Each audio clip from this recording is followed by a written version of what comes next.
Hi guys. Good evening, everyone. How we doing, everyone? Evening to everyone in the chat as well. Evening, all you Forest family legends, and thank you for joining us tonight. We've got a really fab show ahead with a fantastic special guest. We'll go through the regulars first. You know who I am. I'm Ez. I'm a big Forest fan, somebody who wants to talk Forest every day if I could get away with it. But yeah, we've got this channel here just for you guys, just for you to give your voices, and everybody's voice is welcome and everybody's voice will be heard. Joe, give us a rundown of yourself and yeah, introduce yourself, my friend. Yeah, so my name's Joe, similar to Ez, following Forest. Anytime I'm in the car, I'm listening to a Forest podcast. Anytime I'm in the office, I'm secretly scrolling through Forest Twitter while pretending to work. So yeah, it's been another great week. Really looking forward to the weekend, and can officially say I've got that Friday feeling. So cheers, mate. And we've got our special guest today, and you may have seen him on the cobbles. You were the special guest, Ez. You were the superstar. You're the star, mate. So I'm so glad to be introducing the criminal of the cobbles. You know, he's on Coronation Street. He's caused a stir. Hope you've been watching, because I've been too scared to watch, to be honest, mate. I've watched a few and I've had to. Well, it gets scarier. Yeah, well, exactly. I'm expecting it, but yeah, introduce yourself, Pat, Forest legend. Thank you, brother. Pat, in Manchester, actually, which is actually quite tough, being around a lot of City, growing up with a lot of City and United fans, but huge Forest family down here, Forest for life. And thank you very much for having me on the show. I appreciate it, man. It's great. No, really appreciate your time. I know you've been so busy, obviously, recently, and a lot of things going on all at once. But I really appreciate your time, my friend. And yeah, no, we're really proud to have you on the show. So, guys, so in the chat, any questions you've got for Pat, myself, or Joe, please post them in the chat and get involved.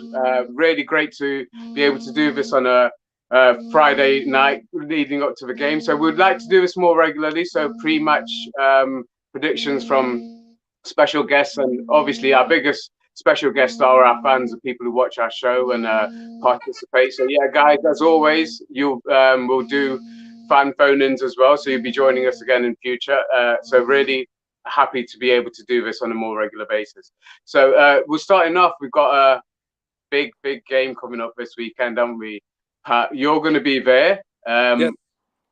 Give us your. Is the Pope Catholic, Ez? Yeah, bless you, mate. Well, he is clearly. Oh, I'll we be all there. are. With bells on. I can't Bless you. wait. It's just the first Premiership game at the world famous for 23 years. Can't wait. The atmosphere is just going to be.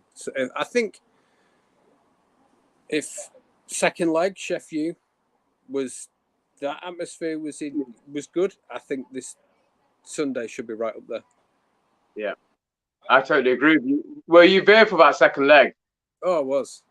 Yeah, yeah. All my emotions.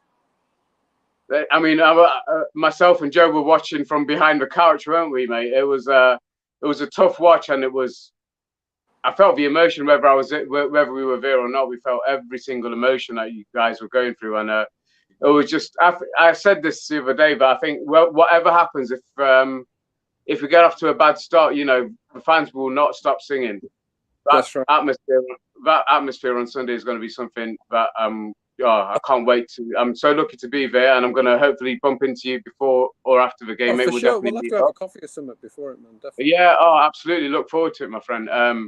But yeah, really. Sorry, man, to jump in. One thing I thought that was so key in that Sheffield United second leg was you could see there was a point in the match where Forest started the performance and the fitness started to dip a little bit, and the crowd just. It almost like they took it to another level that I've not seen before.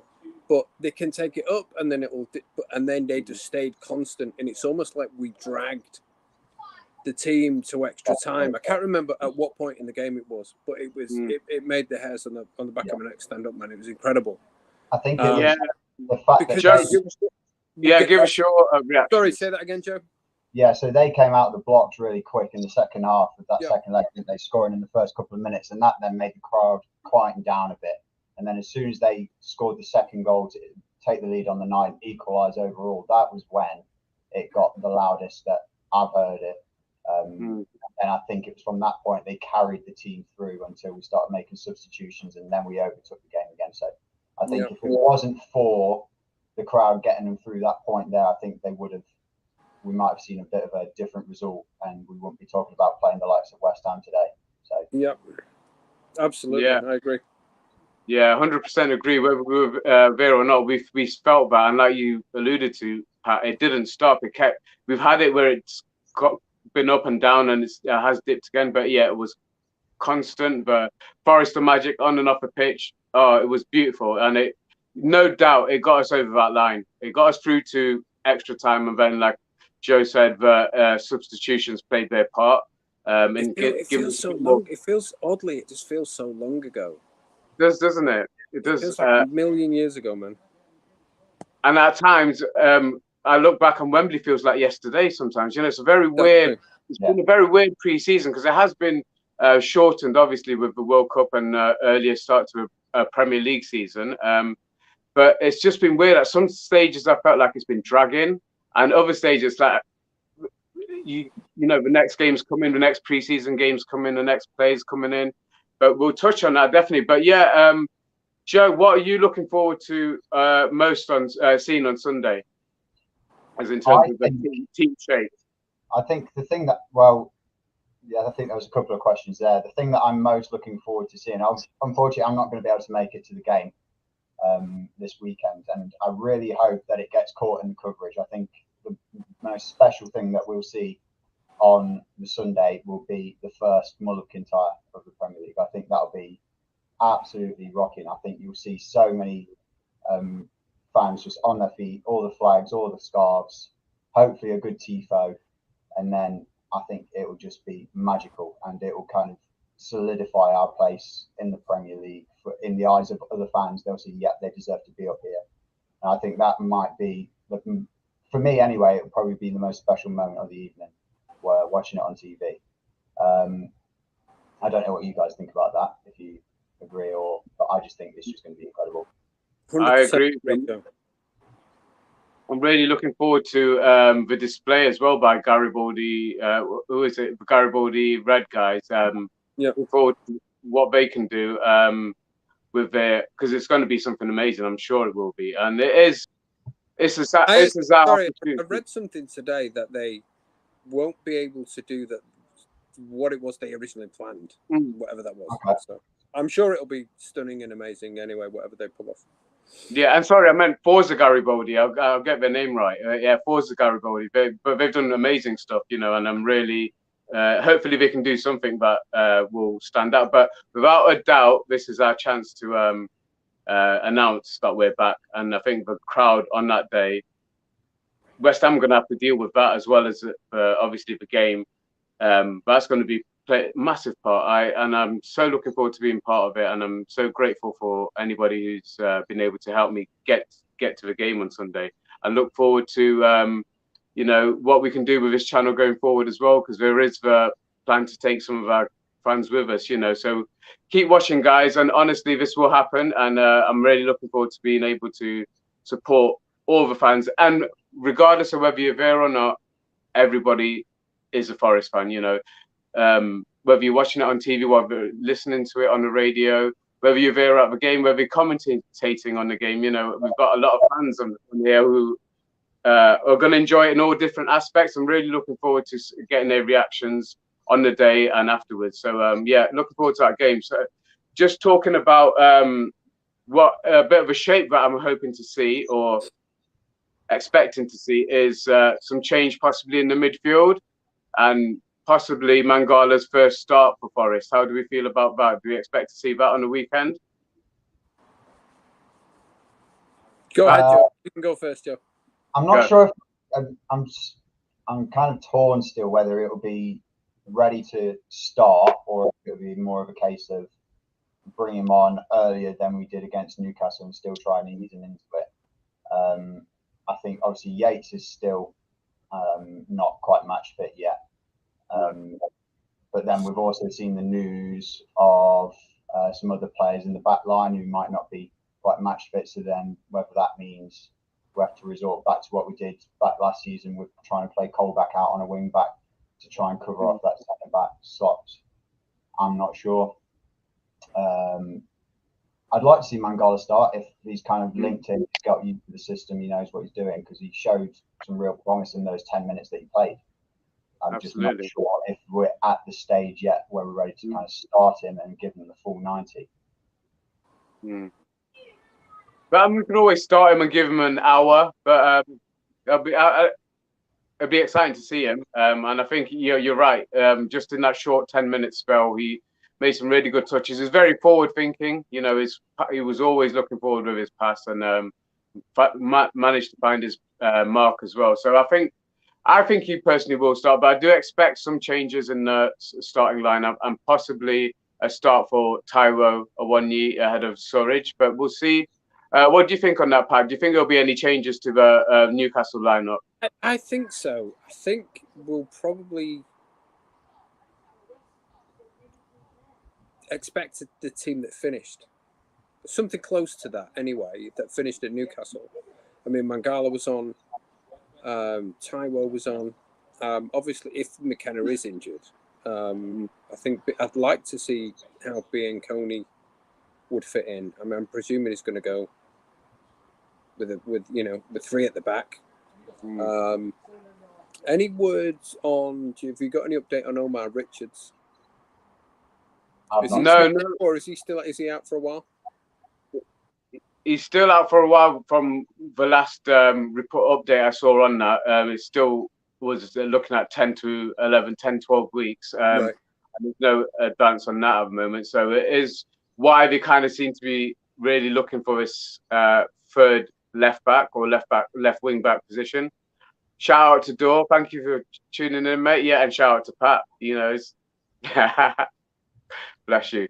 So I don't think he's anywhere near being fit to start a game. So it'll be interesting to see what he does with that back line. It could be a change. And I would like to see Bianconi in there, but how does that fit in a back three? And how would he work with a back three? Would he be the player of a centre of those three, or would Worrell push into the middle of a three? We don't know. So and Cooper's always full of surprises. You can never second guess him. But closer to the finishing lineup, as you say, against Newcastle, probably minus Mighton. I think you're not far off here, to be honest. But exciting anyway, and I'm really looking forward to it. I think the atmosphere will be key, and I don't expect any. I'm not going to stop singing for the 90 minutes, and I don't think anybody around me will. So where are you sitting anyway, Pat, on the day? Trent and Lower. Oh, Trent and Lower, very nice. Trent and Lower. What be right in the thick of it? I think Mr. Asprey sits down there, Mr. Dave Asprey. So I'm sure he'll try and get a photo opportunity with you. Great guy if you do get to meet, and I'm hoping to meet you as well, Dave, on Sunday. So I'll get in contact with you. What was the comment? I just noticed Dave left a comment not long ago. Yeah, I'm sure he's in the chat. I'm sure I've seen him in the chat. There he is. Ah. Bless you. I know he's been watching. He's clearly been watching. Careful, Dave, because you could be Don't get on his wrong side, mate. Great to catch up with all you guys on Sunday, and hopefully it'll be an amazing day all round. You know, nice early kickoff as well. It's going to be amazing. Sorry, man. Go on. No, go on. I'm done. Now I was going to say with so these sign. I know you're going to touch on signings. I don't want to jump ahead of you too much, but we can go there now. If you...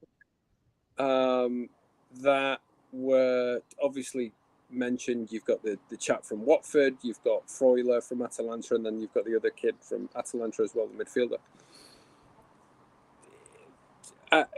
Is this a done deal? Is it due to medicals, or what's going on with that? So from what I've seen, I think Freuler's pretty much nailed on. I think he had his medical yesterday or today. Right. So I think that's pretty much a done deal. I think Dennis is similar. I think he was scheduled to have his medical today. I think they kind of agreed the fee with Watford, and then they were just kind of going over the fine print of it and just crossing the I's. No, crossing the T's, dotting the I's. Just getting that sorted out while he did his medical today.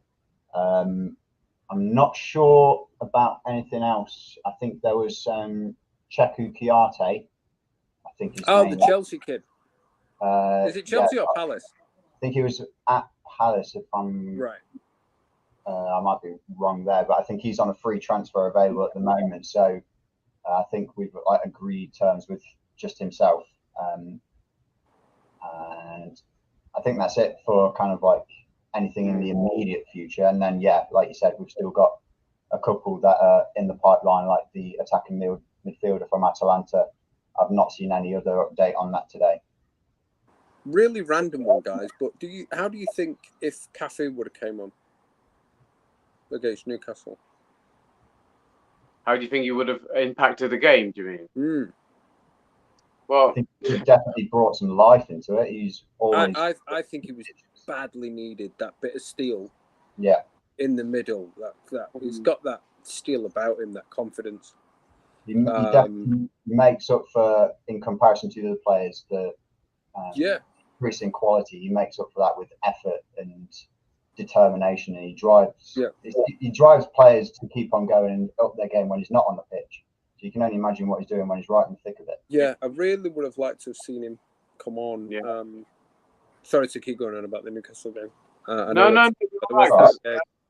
No, that's a fair point, because it was something that they had too much time on the ball, and he wouldn't have given them that time. So sometimes he does run around like a headless chicken sometimes, but the effort, as Joe said, he puts the effort in, and it does bring the other players up another level, So not a bad shout at all, mate. We'll see, because I don't think he's out of the picture. He shouldn't be out of the picture. He's becoming one of those iconic Forest players, that we love no matter what, I hope he stays with the squad. I think he can. He will have his moments this season. I have no doubt about it. But yeah, it's really exciting to talk about all these. But just touching on what Joe said, that's as much as I've heard. So done deal in the sense that that the clubs have agreed fees. So it's just in the process of agreeing personal terms, and the medicals going through. So pretty as good as it can be without it being, like Joe said, signed on the dotted line. But I don't think we're far off. Certainly, no. Dennis. And, go ahead. Sorry. No, I'm just thinking if there is anyone that I've missed in the day, if anyone's watching and can think of a couple of players, because I'm pretty sure it seems like everyone's all of a sudden said, "Oh, Forest are signing too many players," and we've kind of said we've not seen anything yet, and then we've been linked to about 5 or 10. Another one that I've missed off the top of my head is Houssem Aouar at Lyon. I think it's gone. I think that's still a bit of a long shot, but it's definitely an interesting idea, and I've heard that for a couple of days, and it's not kind of weaned off. So there's just so many. If anyone else, there's so much of that, though, isn't there? There's a lot of pissing and whinging about that. They're doing a Fulham. They're buying. It's like, what did we lose? Was it 8? Was it 8 players after the final?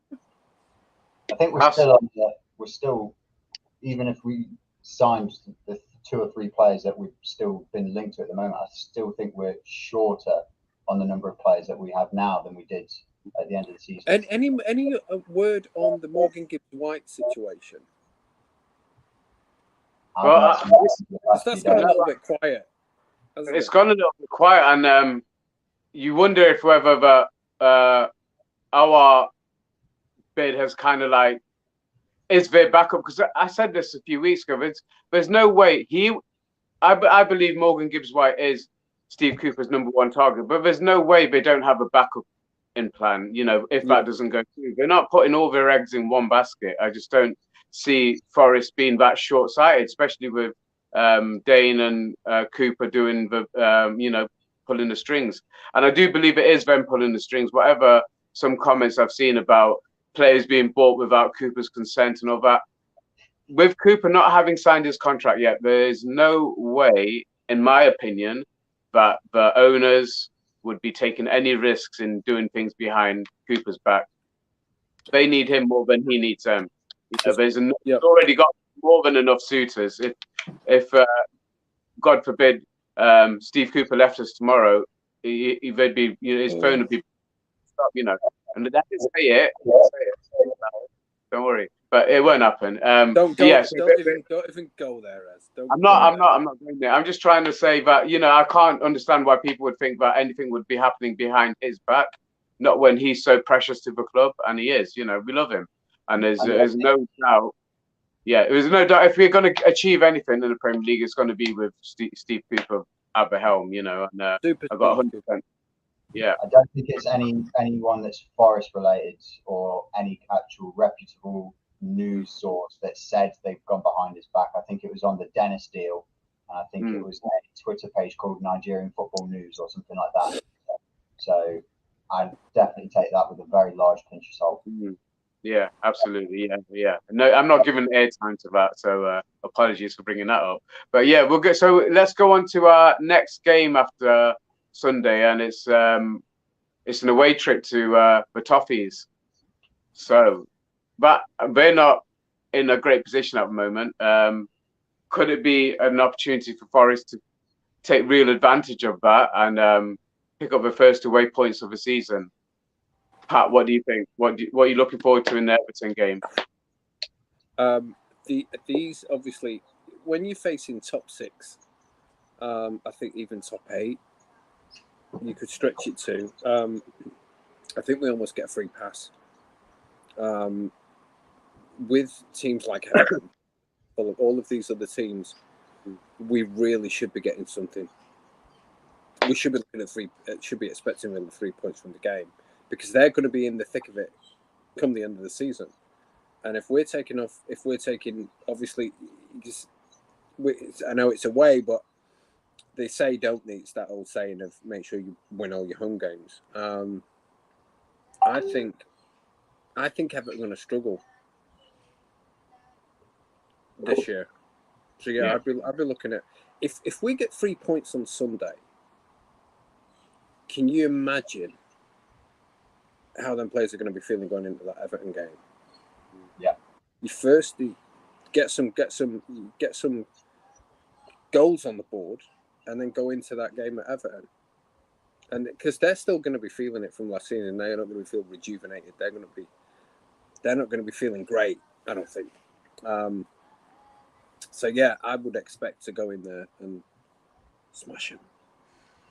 Yeah, I'd love that to happen, and although they've signed a couple of players this week, haven't they? They've got a few in, but they seem to be chasing everybody we're after. It's like they're trolling us in the transfer market. But I'm looking forward to seeing a few players in by that stage. So it might be a few days, hopefully, for some of our new players, and that could be really exciting. And also, sorry, I think it's going to take quite a few games for the new players to fit into the system. Yeah. To get used to the Premier League, to get used to English football, all of these, living in a different country, and all of these things are going to be in the mix. But obviously, the sooner they do that, the better. Because I don't want to end up being invited on your wonderful show or Mr. Dawes' wonderful show and talking about we've just been smashed fucking 7-0 or So I'm hoping that they hit the ground running, they hit it quick. Yeah, I agree. Ideally, we start picking up some points from this weekend onwards, and get the first points on the board.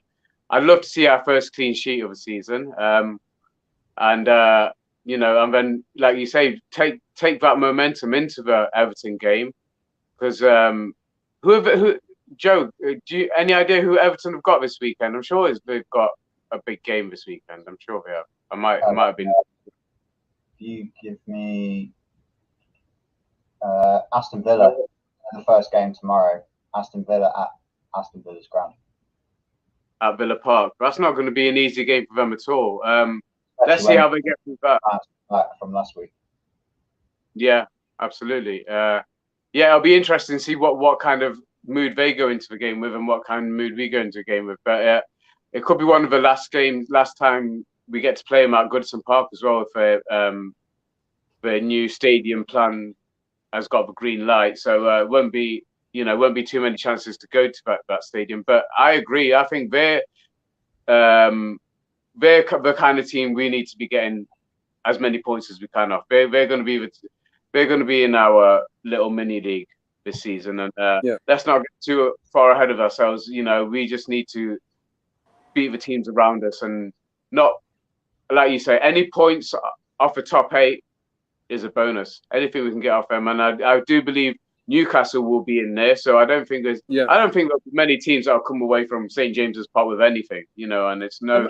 Am I right in thinking that the only teams to beat Newcastle this year are City and Liverpool at Newcastle? St. James's, yeah, that's right.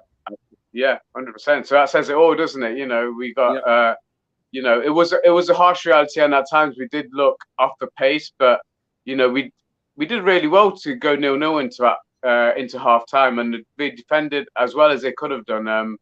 It was just a shame that we spent most of the time defending, and it would have been nice if Lingard's chance could have been taken. It was 0-0 at the time, wasn't it? We could have had a different game together. But ifs, buts, and maybes. It was a harsh reality, but it was something that every time we did lose a game under Cooper last season, we reacted, and we reacted positively, and I expect the same. I expect the same sort of reaction again on Sunday. But going on to back to the Everton game, it could be there. They could be there for the taking. Joe, do you have any other opinions on that game? I think we're pretty much all in agreement there, where I think any away game that we play this season, they're always going to be difficult. If we can take a draw from the away games, I'll always be happy with the draw. I'll never be upset, unless it's a game in retrospect where we look like we should have absolutely throttled a team and then they've managed to grab a late equaliser. Then I'll be a bit more upset in the post-match talk about that game. But going into every away game, a draw I'll always be happy with.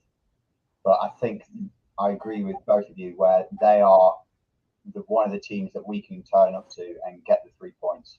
If we can get a goal this weekend, get our guys firing, and get a win or a draw, I think if we can then start working more as a cohesive unit, playing more as a team rather than a group of new individuals to the club, and go to Goodison Park where they're on the ropes, I think that would be one of our best opportunities to get a clean sheet away from home, because they're really struggling to get the firepower, especially now that they've got rid of Richarlison, and I think Calvert-Lewin's got a bit of a niggle or an injury. So that would be a great chance for our defence to get a clean sheet away from home and build their confidence. And then if we can get Taiwo and Lingard firing this weekend and get them on the score sheet and just build that confidence up front, then I think we have an opportunity to run away from Goodison Park with 3 points, which would be absolutely huge.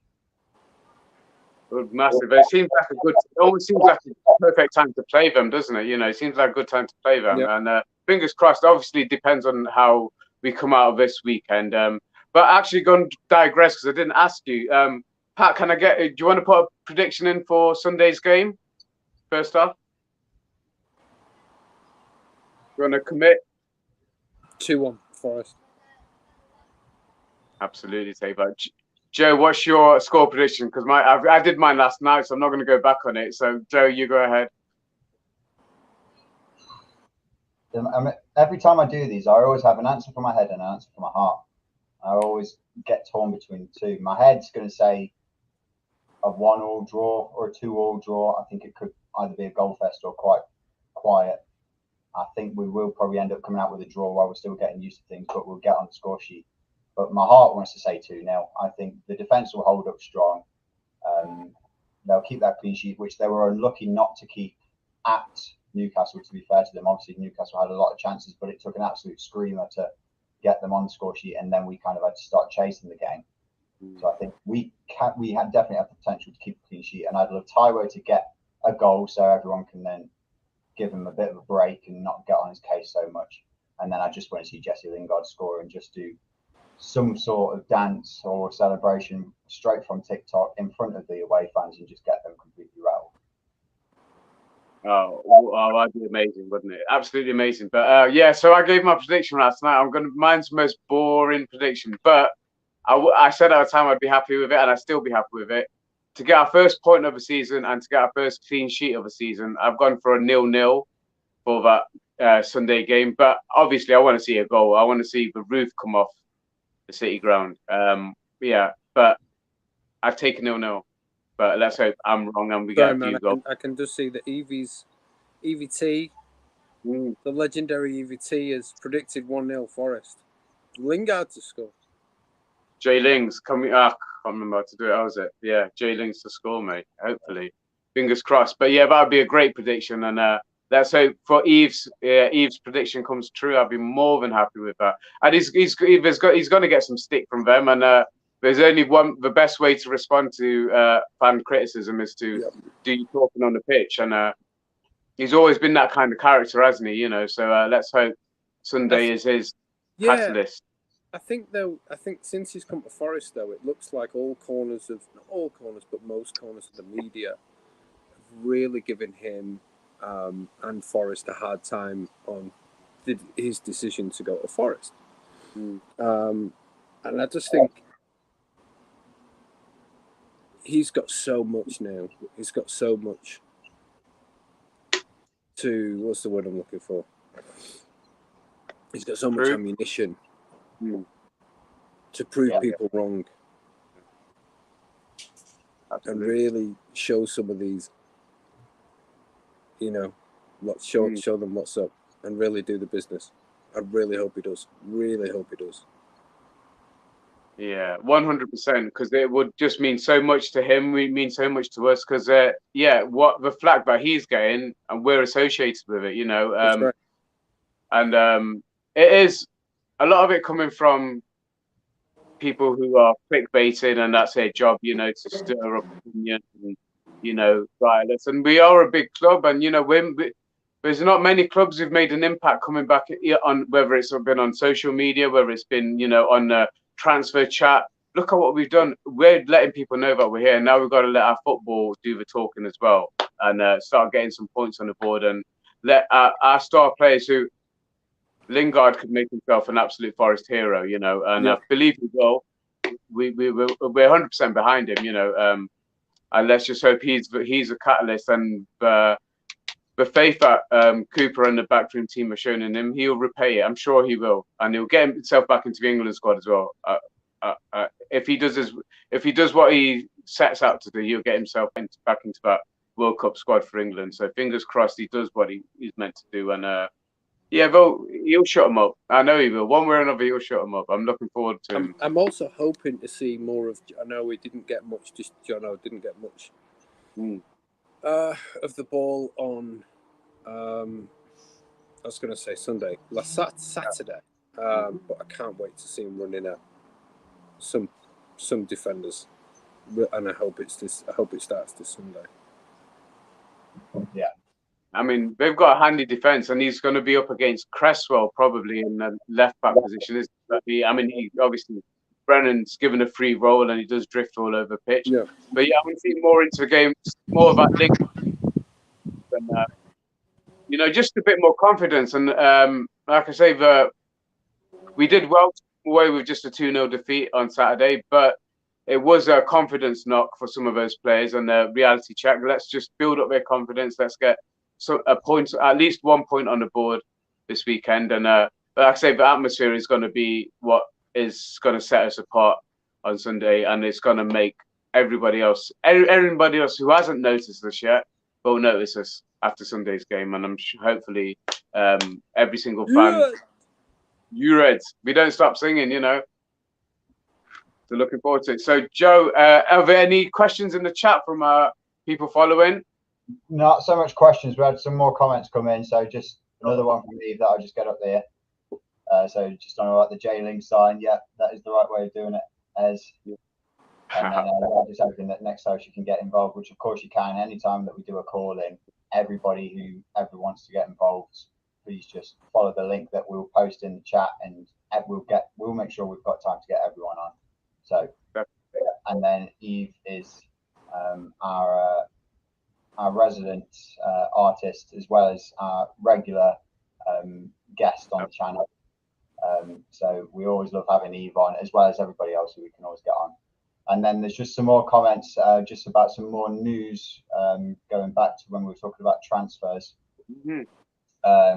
It seems like Fabrizio Romano's made another tweet just confirming about Dennis, where his medical has been done and a 4-year deal is pretty much set to be signed on and confirmed. So sounds like that one's pretty much all done and dusted. So that's 2 in the past couple of days that have pretty much got the green light, and we should be hopefully hearing something throughout the weekend. I'm really happy about that one in particular. I've talked about him a little bit before, and I've watched him last season, and he started off really well, and his performances died off towards that second half of the season, and ultimately couldn't do enough to keep Watford up. But to score 10 goals in that pretty poor Watford team last season, and he looked really, really exciting. And he does remind me of Brennan Johnson. His style of running, his style of dribbling really reminds me of Brennan. So yeah, I like him. I think he's fantastic. 2-footed, bags of pace, skill as well. Let's hope that one does get secured, and he's with a chance of starting against Everton next weekend. But it's good to see some positivity, because we've been linked with so many players, and if we got every single one of them, we would have spent probably $1 billion by now. But we're going to smash our top transfer record again by the looks of it on Dennis. And do we think that's the end of it? Do you think I think I predicted early on that after we'd signed Taiwo that we would break our transfer record 2 more times this window.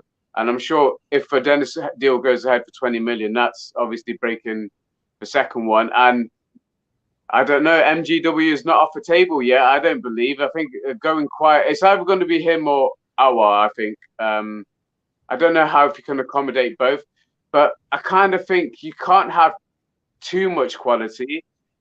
And with the 5 substitutions, even if you don't start the game, you might be playing 90% of the games this season, So it's really, shout out to Goodwin Sports Bible, Football Bible. Really fantastic guy, and helped us get to the Barnsley pre-season earlier on. So yeah, fantastic. Shout out to him. Please check out his channel and give him a like, comment, and subscribe. Yeah, definitely. Anybody wants to get involved, I'd love to have you on the channel soon, mate. So get in touch with us and we'll get you on and give your views on Forest and everything that's going on. But yeah, going back to it, I think I'd love to see Dennis coming in, and if we can take that over the line, it kind of like rules out. I think it's been kind of confirmed that Davies is going to be going to Watford on a season-long loan. So Keenan isn't coming back to us, and Keenan going there kind of opens it up for Dennis to come the other way. So it's looking pretty solid for that one to be going through. And shout out to one of my favorite Forest YouTubers at the moment, Wolverine, whose daily content's fantastic, and that's where I get my news. So sorry if I'm plagiarizing, bro, but I literally listened to your show on my way home, and I've nicked all the content for tonight. So shout out to Wolverine. He's a great channel, really going some places. And if you haven't watched him and you haven't subscribed to him, get doing it now and you won't be disappointed. It's really great content that he puts out on a regular basis as well. Yeah, he's at the game. Yeah, so Kel's our Twitter watch as well. So she'll update us, I'm sure, with any news that's going on the stream. So Joe, do you want to jump onto the Grimsby game that we got in the League Cup tie away? I believe it's away. Anyone shout me out if I'm wrong. I believe it's away to Grimsby, isn't it, in the League Cup second round? I'll have to have a quick look on Twitter to see. I think it's away, just from what I've seen, but I'd have to have another look unless someone can quickly drop it in the chat and then I'll throw it up on the screen immediately. But I'm pretty sure it's away. I've got a question for you, Ez. Go for it. Would you when's the Grimsby game? What's the date? It's I think it's a Wednesday after the Everton game, isn't it? It's a Wednesday evening game. Would you start with the full strength team? I think depending on how well or how badly the Everton game goes, or how well the Everton game goes, let's think positively. Probably not. Yeah, no, I probably wouldn't. I probably would field a weaker team. I think that's one thing we can be. No game will be taken lightly by Cooper or any of that stuff. But I think that's one that we can kind of like give younger players and the fringe players a bit more of a game in that one. And I wouldn't expect to see too many first teamers in that game, to be honest. What do you think? I've just had a quick look. It's on the 23rd, so it's a Tuesday game, and that will be following on from playing Everton. So we'll play Everton, Goodison, and then we'll go to Grimsby on the Tuesday. Yeah, of course, we play Everton on the Saturday, don't we? I was thinking we play on the Sunday, so then it'd be a Wednesday midweek game. But yeah, thank you, Eve. Yeah, it's an away game. So yeah, I don't think we'll play too many of the first team in that game, and it will give younger players a bit of a chance. I think we might take, but although I'm kind of conflicted because I kind of did predict that we'll do well in one of the cups and maybe get a semi-final at Wembley in the FA Cup or something like that. But I don't know. It's a really difficult one because the players need time to.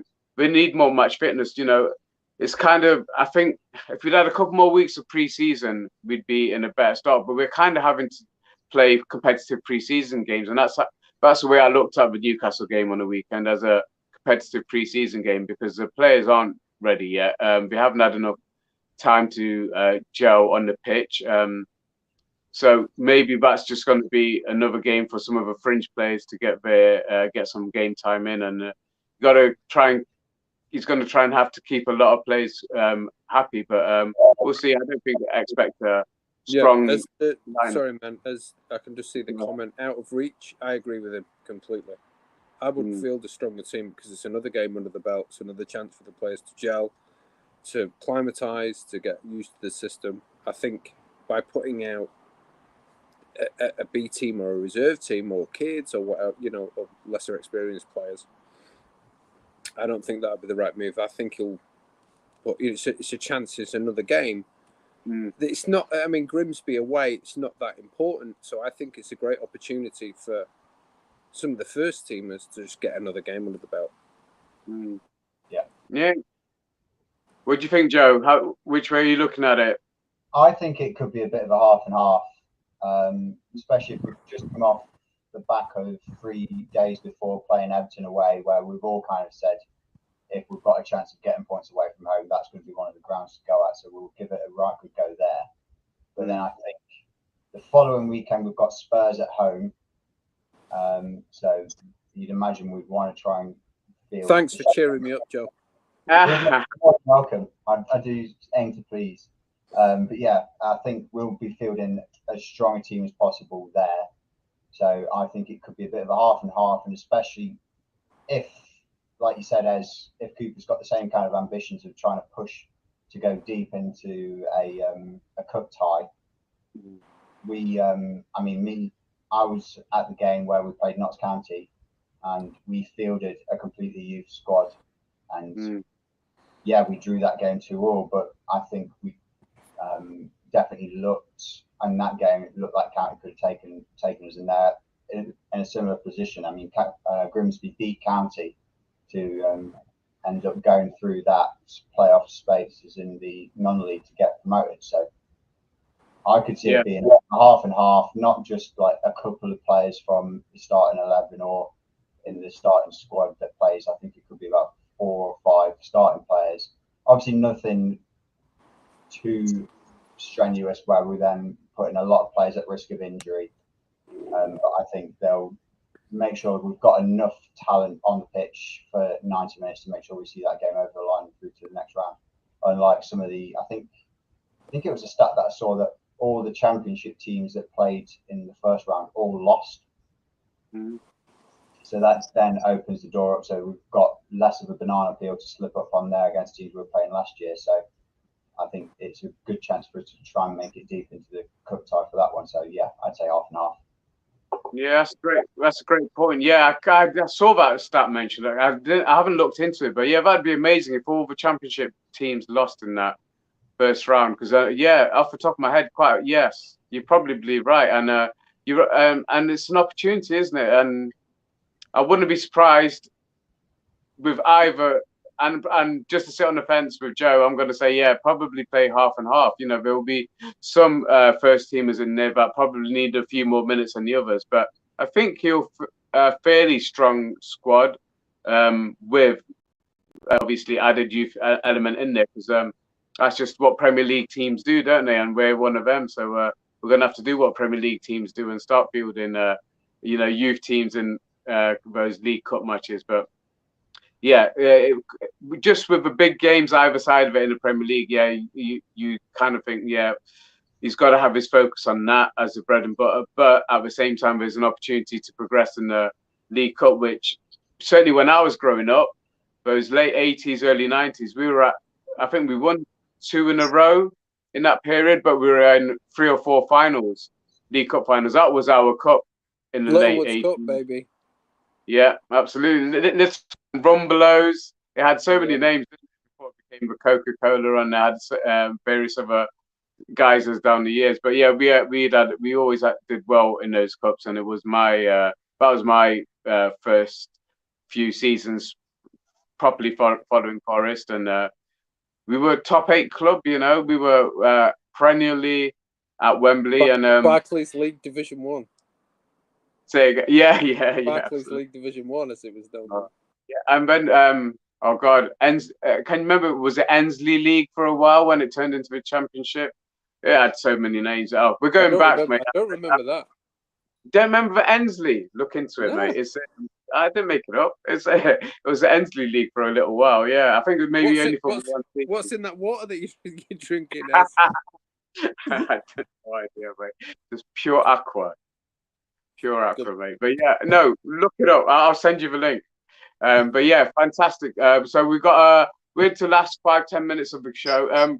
Guys, honestly, if you've got any questions for Pat, for Joe, for myself, stick them in the comments. We really, rely on fan engagement, and thank you so much for everybody who's tuned in tonight.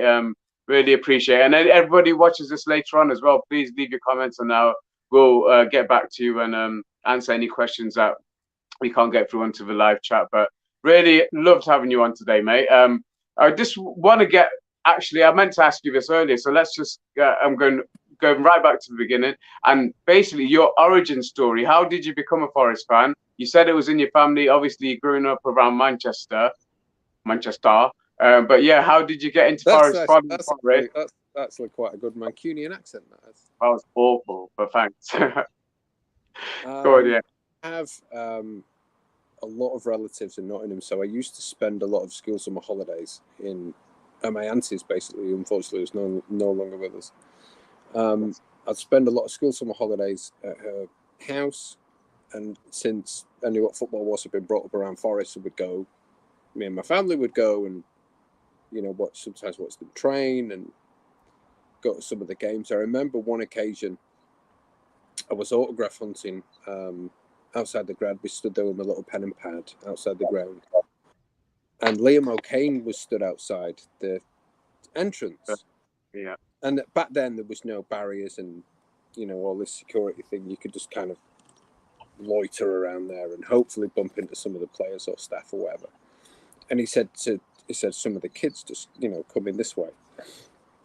It says me and like 3 or 4 or 5 other kids, maybe. I was like 10. Like 10 years old, and I've ended up going into this room, and Brian Clough sat at this desk. So I've gone in, and we've all queued up, and he's signing our programs. And there used to be a thing in one of the programs. It was like Clough's column or Clough's page. I can't remember too well. There'd be a picture of him, and it got to me, and then he's gone to sign it, and he's opened it, and he shouted. He said, "Who's signed over my face?" And it was Steve Hodge. So I'm like, I was terrified the way he yelled, and he said, "Oh, I'm sorry, young man," and he gave me a hug and a peck on the cheek, and then he signed it to Patrick Best Wishes, Brian Clough. And for this, it's in my mum's loft somewhere, and I can't find it. It's doing my head in that I can't find it. And then on the way out, Liam O'Kane was stood behind him, and he would give us all a bag of hula hoops each on the way out. So I got shouted at, got a hug, got a signature, and then got a bag of hula hoops from my troubles. And it's just incredible. I think at that age, you know, it's like, oh, you know, great, this is the Forest manager, but it's as you kind of get a little bit older, you can really appreciate what he accomplished, which was just simply astonishing in football, you know. So yeah, that was quite a special moment in my younger years of being a Forest fan, for sure. Amazing. And can you remember your first Forest game that you were at the stadium for? Oh no, I can't. One of the earlier ones that I remember, the first ones I remember being at was Forest and Man City, when Gary Crosby headed the ball out of Andy Dibble's hand. Yes. It was when obviously the Trenton was terraced then. Yes. And I was stood right in the far left corner near the Brian Clough stand. I used to always stand in that corner for some weird reason. But that's one of the earliest games I can remember. There was some before that, but I don't remember them. It's just that I think that because of that moment, it's stuck in my mind. Yeah. That's one of the earliest games I can remember being at was that one. And a lot of my relatives were in the city end from Manchester as well on that day. So that's probably why it sticks in my mind. What about you? Well, that's certainly an iconic memory. So my first game in the stands, I can't remember. Can't remember what game it was, but I was certainly in, like yourself, in the Trent end, because I was in terraces, and I couldn't barely see anything. You know, I had to get in between people to get there. But one of my first earliest memories was as a ball boy, and our school got selected. Yeah, as a ball boy, and it was Middlesbrough FA Cup tie. I think I was 13, 14 at the time, and that's my time. But this is when I had my Brian Clough story. I met him about one time, but like yourself, I got a hug and a kiss off him. We were stood there just lining up to go out, and we'd been told before as well. And this is funny. I'll mention it because we were told whatever happens, if a ball goes in front of Cloughie's dugout, you do not go and get it. He didn't like anybody running across in the front of a dugout.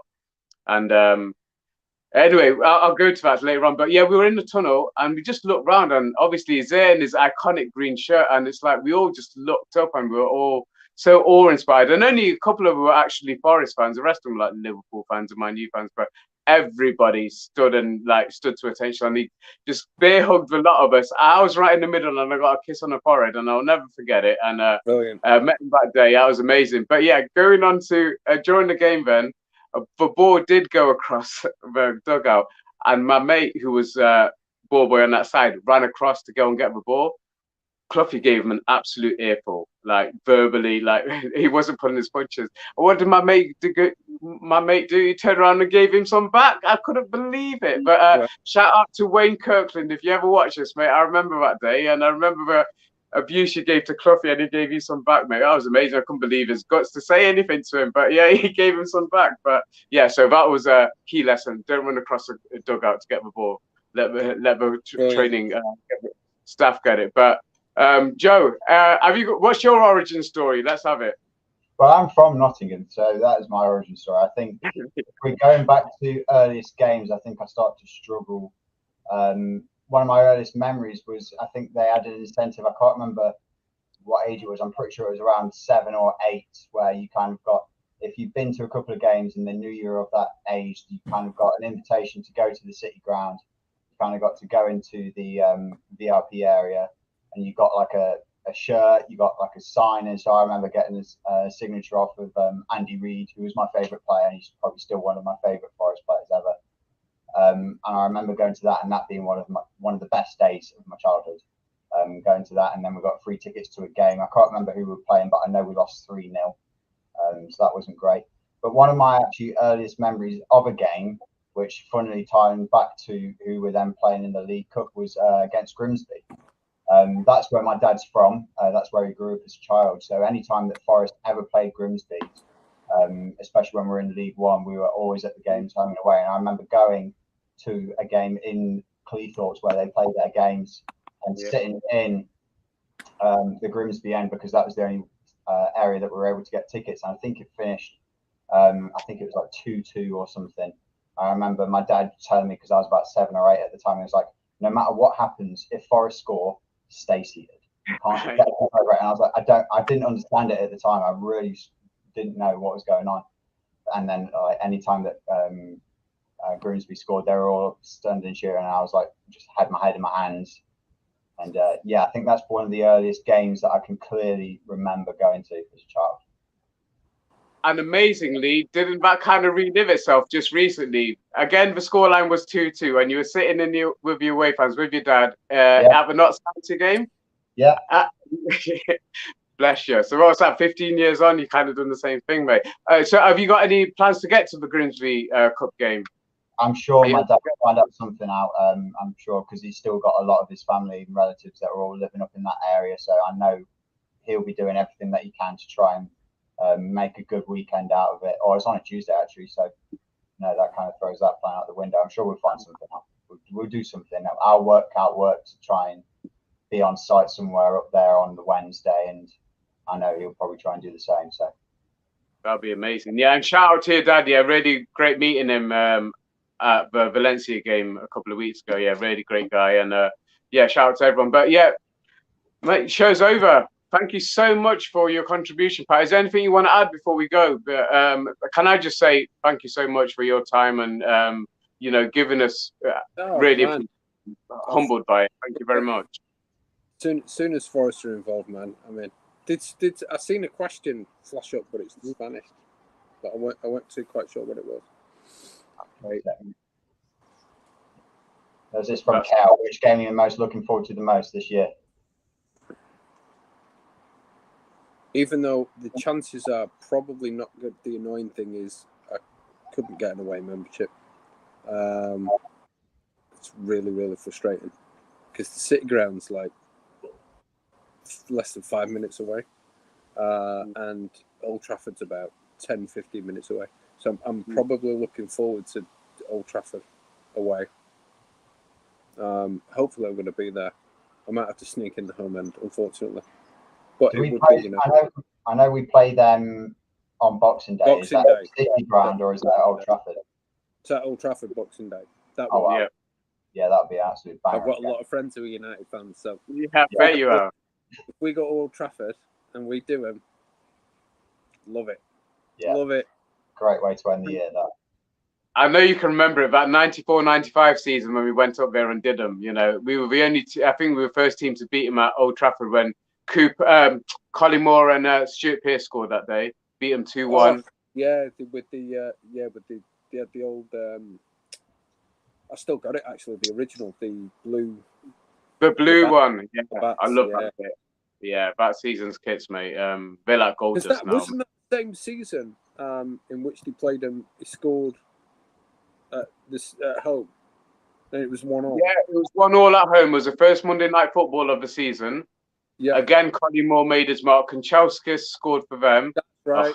That's right. Yeah, I remember it very, very well. And Trent End was being rebuilt, so we only had that end all shut off. But Collymore in that season, I'll never forget it. Maybe we weren't outside the top 5 all season. That's how good we were. But we just weren't good enough to really challenge the top 2. But finishing third that season was amazing. He had the juice. I remember you'd be stood in whether it be home or away, and every time he got on the ball, everybody just stood up because he knew he was going to create something. He had that magic about him. We could just make something happen. As soon as he got the ball, wasn't it? Whether he was on a halfway line in his own half, as soon as he picked, most of that season, unfortunately, I didn't get that mazy run he went on. I think it was against Wimbledon. Yes. See, every time now that I mention Wimbledon, all that I think of is I'm going a little bit off key here a little bit. The Matt Crossley renditions of Brian Clough that he does. Have you heard them? Yes, he's very good, isn't he? And there's one where he says that Vinnie Jones kept playing the game. Have you heard it, Joe? Yes, yes. Where Vinnie Joe, Jones keeps playing he sent Alan Hill into the away dressing room. I want you to tell them to turn it down. Please, Illy, get them to turn it down. And then he comes back and then he goes in and says, turn your fucking music off now, Wimbledon. Or something like that. Well, apparently, yeah, they turned it down, then put it on full blast again, and then he went in and just smashed it to bits. And no, then, that's right. He smashed it on the floor. That's it. Play your fucking music now, Wimbledon. Yeah, that was it. That's exactly what he said, apparently. But brilliant. What a character, he tells that story so well. He's brilliant, isn't he? I love listening to Norm, and shout out to those podcasts as well. But he does some really great stuff, and I'd love to go to one of his nights. And he's quality, isn't he? And he does a great impression. He does a really great impression of it. Yeah. Can I quickly ask, what games are you looking forward to the most, or what game are you looking forward to the most? Joe, go ahead. No, after you, mate. After me, okay. So if I could get to any game this season, guaranteed, I would love to go to Anfield for the away game. Liverpool, for me, growing up, Liverpool were my rivals. All my friends were Liverpool fans. I was the only Forest fan. My older brother's a Liverpool fan to this day. They've always been my rivals, and then when Collymore went to them, that just killed me, man. Of all the teams to sell him to, if we sold him to Man U, I wouldn't have felt so bad, but we sold him to Liverpool. And so that would be the one. If I could get to any game, that would be the one I'd get to. But home or away, I'd love to go to the Liverpool game. That's always been the one I used to look for first on fixture list. When we were regularly there anyway. Yeah, but yeah, that's the one for me, mate. Joe. Shoot.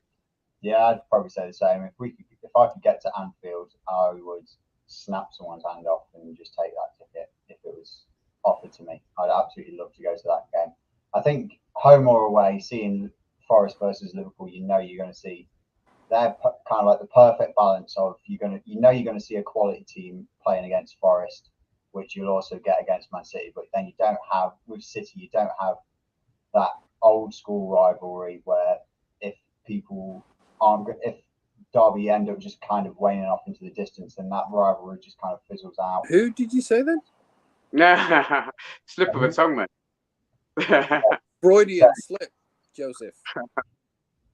Yeah, I think playing against Liverpool, we kind of saw a glimmer of it when they started their team at the City Grounds in the FA Cup this season. I think a full strength Liverpool versus a full strength Forest, when we kind of get all up to speed, up and running at Anfield, would be an absolutely class game to watch.